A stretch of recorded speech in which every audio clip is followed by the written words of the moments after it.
ಉತ್ತರ ಕರ್ನಾಟಕದ ಸ್ಪೆಷಲ್ ಅಂತಲೇ ಹೆಸರು ಮಾಡಿರೋ ಕರ್ನಾಟಕದ ಮೋಸ್ಟ್ ಫೇವ್ರೇಟ್ ಫುಡ್ಗಳಲ್ಲಿ ಒಂದಾಗಿರುವಂತಹ ಬದನೆಕಾಯಿ ಎಣ್ಗಾಯಿ ಪಲ್ಯ ರೊಟ್ಟಿ ಅಂದರೆ ಯಾರಿಗಿಷ್ಟ ಆಗಲ್ಲ ಹೇಳಿ. ಎಲ್ರಿಗೂ ಕೂಡ ತುಂಬಾ ಇಷ್ಟ ಆಗುವಂತಹ ಅಡುಗೆ ಇದು. ತುಂಬಾ ರುಚಿಯಾಗಿರುತ್ತೆ.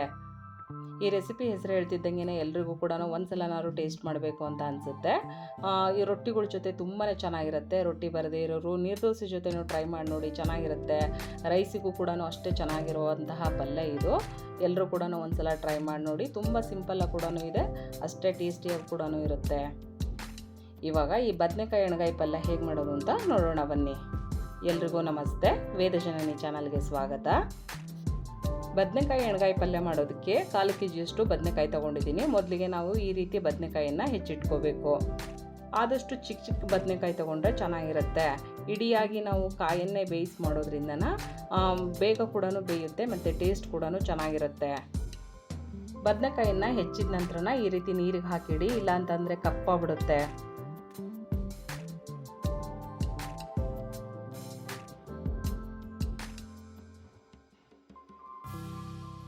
ಬದನೆಕಾಯಿನೆಲ್ಲ ಹೆಚ್ಕೊಂಡ ನಂತರ ಅದನ್ನು ಸೈಡಿಗೆ ಇಟ್ಟು, ನಂತರ ನಾವೊಂದು ಬಾಣಲಿ ಬಿಸಿ ಇಟ್ಟು ಈ ಪಲ್ಯಕ್ಕೆ ಬೇಕಾದಂತಹ ಪಲ್ಯದ ಪುಡಿನ ರೆಡಿ ಮಾಡ್ಕೋಬೇಕು. ಪಲ್ಯದ ಪುಡಿಗೆ 2 ಟೇಬಲ್ ಸ್ಪೂನಷ್ಟು ಶೇಂಗಾ ಹಾಕಿ ಚೆನ್ನಾಗಿ ಹುರ್ಕೋಬೇಕು.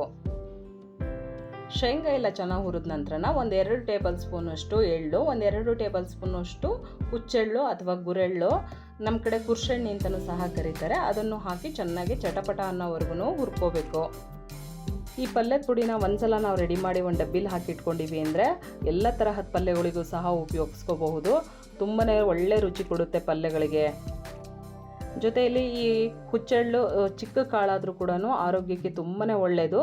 ಹಾಗಾಗಿ ನಾವು ಪ್ರತಿದಿನ ಇದನ್ನು ಬಳಸೋದ್ರಿಂದ ಕೂಡ ನಮಗೆ ಒಳ್ಳೆ ಹೆಲ್ತ್ ಬೆನಿಫಿಟ್ ಕೂಡ ಇದೆ.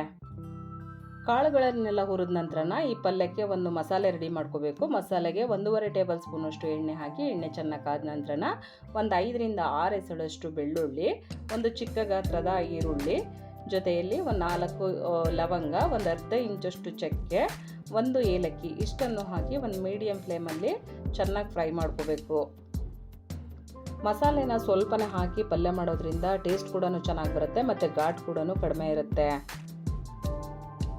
ಮಸಾಲೆ ಎಲ್ಲ ಚೆನ್ನಾಗಿ ಫ್ರೈ ಆದ ನಂತರ ಒಂದು ಮಿಕ್ಸಿ ಜಾರಿಗೆ ಹುರಿದಿಟ್ಕೊಂಡಂತಹ ಶೇಂಗಾ, ಎಳ್ಳು, ಹುಚ್ಚೆಳ್ಳು ಇಷ್ಟನ್ನು ಹಾಕಿ ಸಣ್ಣದಾಗಿ ಪೌಡರ್ ಮಾಡ್ಕೋಬೇಕು.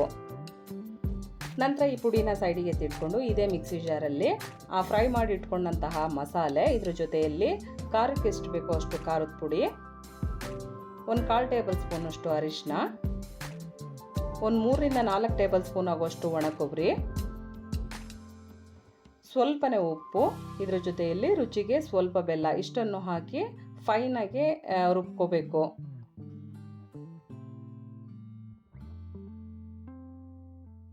ನಂತರ ಈ ರುಬ್ಬಿದಂತಹ ಮಸಾಲೆನ ಒಂದು ಬೌಲಿಗೆ ಎತ್ತಿಟ್ಕೊಂಡು ಪುಡಿ ಮಾಡಿಟ್ಕೊಂಡಂತಹ ಪಲ್ಯದ ಪುಡಿ, ಇದ್ರ ಜೊತೆಯಲ್ಲಿ ಸ್ವಲ್ಪ ಕೊತ್ತಂಬರಿ ಸೊಪ್ಪು ಹಾಕಿ ಚೆನ್ನಾಗಿ ಒಂದ್ಸಲನ ಮಿಕ್ಸ್ ಮಾಡ್ಕೋಬೇಕು. ಈ ಮಸಾಲೆನ ಈ ಥರ ಗಟ್ಟಿಯಾಗಿ ನಾವು ರೆಡಿ ಮಾಡಿ ಇಟ್ಕೋಬೇಕು. ಬದನೆಕಾಯಿಗೆ ಸ್ಟಫ್ ಮಾಡೋದಕ್ಕೆ ತುಂಬಾ ಚೆನ್ನಾಗಿರುತ್ತೆ. ನೀರೆಲ್ಲ ಸೇರಿಸಬಾರ್ದು.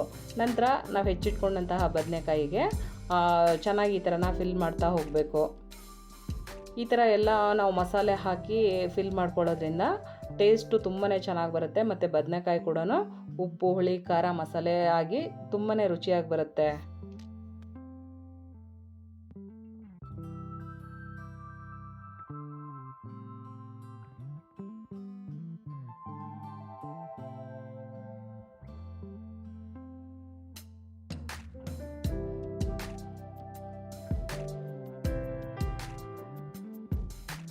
ಬದನೆಕಾಯಿಗೆ ಮಸಾಲೆ ಎಲ್ಲನ ತುಂಬ್ಕೊಂಡ ನಂತರ ಈ ಪಲ್ಯಕ್ಕೆ ಒಗ್ಗರಣೆ ಹಾಕಬೇಕು. ಒಗ್ಗರಣೆಗೆ ಒಂದು ಕುಕ್ಕರ್ನ ಒಲೆ ಮೇಲೆ ಇಟ್ಟು 4 ರಿಂದ 5 ಟೇಬಲ್ ಸ್ಪೂನ್ ಆಗೋಷ್ಟು ಎಣ್ಣೆ ಹಾಕಿ, ಎಣ್ಣೆ ಚೆನ್ನಾಗಿ ಕಾದ ನಂತರ ಸಾಸಿವೆ, ಜೀರಿಗೆ, 1 ಗಡ್ಡೆಯಷ್ಟು ಈರುಳ್ಳಿ, 1 ಗಡ್ಡೆಯಷ್ಟು ಕರಿಬೇವು ಹಾಕಿ ಚೆನ್ನಾಗಿ ಫ್ರೈ ಮಾಡ್ಕೋಬೇಕು.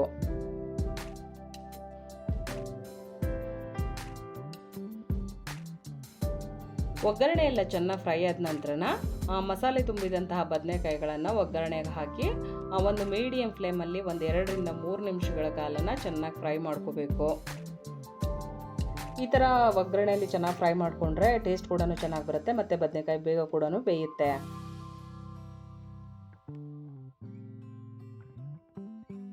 ಬದನೆಕಾಯಿ ಎಲ್ಲ ಚೆನ್ನಾಗಿ ಫ್ರೈ ಆದ ನಂತರ ಉಳಿದಂತಹ ಮಸಾಲೆನ ಕುಕ್ಕರಿಗೆ ಹಾಕಿ ನಂತರ ನಮಗೆ ಪಲ್ಯದ ಗ್ರೇವಿ ಎಷ್ಟು ಬೇಕಾಗುತ್ತೋ ಅಷ್ಟು ನೀರು ಸೇರಿಸಿ ಒಂದು ಸಲ ಚೆನ್ನಾಗಿ ಮಿಕ್ಸ್ ಮಾಡ್ಕೋಬೇಕು.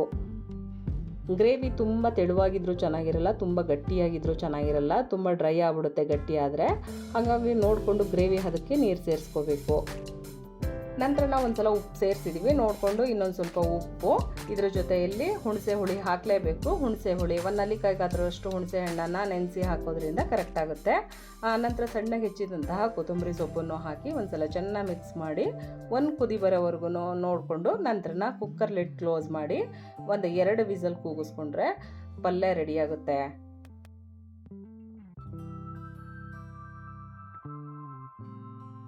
ಇವಾಗ ಕುಕ್ಕರೆಲ್ಲ ಆರಿದೆ. ಬಿಸಿಯಾಗಿರುವಂತಹ ಬದನೆಕಾಯಿ ಎಣ್ಗಾಯಿ ಪಲ್ಯ ರೆಡಿಯಾಗಿದೆ. ಬಿಸಿ ರೊಟ್ಟಿ ಜೊತೆ ಅಥವಾ ಚಪಾತಿ ಜೊತೆ ತುಂಬಾ ರುಚಿಯಾಗಿರುತ್ತೆ. ರೊಟ್ಟಿ ಬರದೇ ಇರೋರು ಚಪಾತಿ, ನೀರು ದೋಸೆ, ಅನ್ನದ ಜೊತೆ ಮಾಡ್ಕೊಳ್ಳಿ, ತುಂಬಾ ಚೆನ್ನಾಗಿರುತ್ತೆ. ಬಿಸಿಯಾಗಿರೋ ಪಲ್ಯ ಮೇಲೆ ಸ್ವಲ್ಪ ತುಪ್ಪ ಹಾಕ್ಕೊಂಡು ತಿಂತಾ ಇದ್ರೆ ತುಂಬಾ ಚೆನ್ನಾಗಿರುತ್ತೆ. ಇವತ್ತಿನ ರೆಸಿಪಿ ನಿಮ್ಮೆಲ್ಲರಿಗೂ ಇಷ್ಟ ಆಗಿದೆ ಅಂತ ಅಂದ್ಕೊಂಡಿದ್ದೀನಿ. ಇವತ್ತಿನ ರೆಸಿಪಿ ನಿಮಗೆ ಇಷ್ಟ ಆಯಿತು ಅಂದರೆ ಒಂದು ಲೈಕ್ ಕೊಡಿ, ಶೇರ್ ಮಾಡಿ, ಕಮೆಂಟ್ ಹಾಕಿ. ವೇದ ಜನನಿ ಚಾನಲ್ಗೆ ಸಬ್ಸ್ಕ್ರೈಬ್ ಆಗೋದ್ರ ಮೂಲಕ ಎಲ್ಲರೂ ಸಪೋರ್ಟ್ ಮಾಡಿ ಅಂತ ಕೇಳ್ತಾ thank you. Bye. Thank you for watching.